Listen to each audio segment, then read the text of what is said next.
વડાપ્રધાન સ્વર્ગીય શ્રી અટલ બિહારી વાજપેયીજીની 100મી જન્મજયંતિ તેમની દિવ્ય ચેતનાને વંદન કરું છું. ફાઇનાન્સ ડિપાર્ટમેન્ટનો પહેલો નંબર આવ્યો સ્વચ્છતામાં. પણ સારું છે કે ભાઈ નાની નાની વસ્તુનું પણ આપણે ધ્યાન રાખી રહ્યા છીએ અને બધા એની અંદર ધીમે ધીમે ધીમે જોડાઈ પણ રહ્યા છે.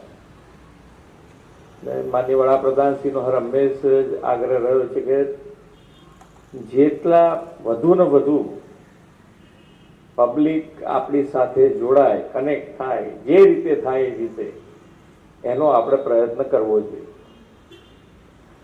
અને એ દિશામાં આપણે પણ આગળ વધી રહ્યા છીએ. આજે વિશ્વ નેતા અને આપણા યશસ્વી વડાપ્રધાન શ્રી નરેન્દ્રભાઈ મોદીની પ્રેરણાથી આજે આપણે સુશાસન દિવસ, ગુડ ગવર્નન્સ ડે ઉજવી રહ્યા છીએ. મહાન જનનાયક, આપણા સૌના પ્રેરણા પુરુષ, પૂર્વ વડાપ્રધાન ભારત રત્ન સ્વર્ગીય અટલ બિહારી વાજપેયીજીની જન્મજયંતિ એટલે 25મી ડિસેમ્બરે તેમની સ્મૃતિમાં દેશ આ દિવસ ઉજવી રહ્યો છે. 2001માં ગુજરાતનું સુકાન સંભાળ્યા પછી નરેન્દ્રભાઈએ ગુજરાતના વિકાસ માટે અનેક યોજનાઓ બનાવી. એમાં શાળા પ્રવેશોત્સવ હોય, ખેતી મહોત્સવ હોય કે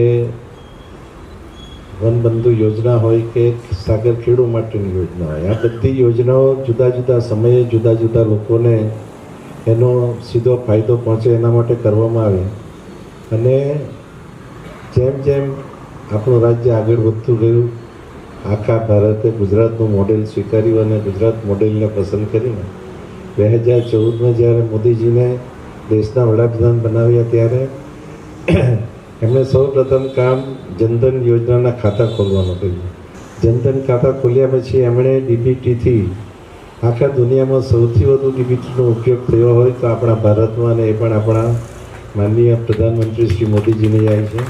બજેટમાં અનેકવિધ યોજનાઓ હોય, એમાં ગરીબ લોકો માટેની ગરીબ કલ્યાણની યોજનાઓ હોય, ખેડૂતો માટેની યોજનાઓ હોય, આપણે કિસાન સન્માન નિધિ હોય કે આવા અનેક જે લોકોના લાભ માટેના જે બજેટમાં આયોજન થાય છે, પરંતુ એ આયોજન સંપૂર્ણ રીતે વાપરી શકાતું નથી, વપરાતું નથી.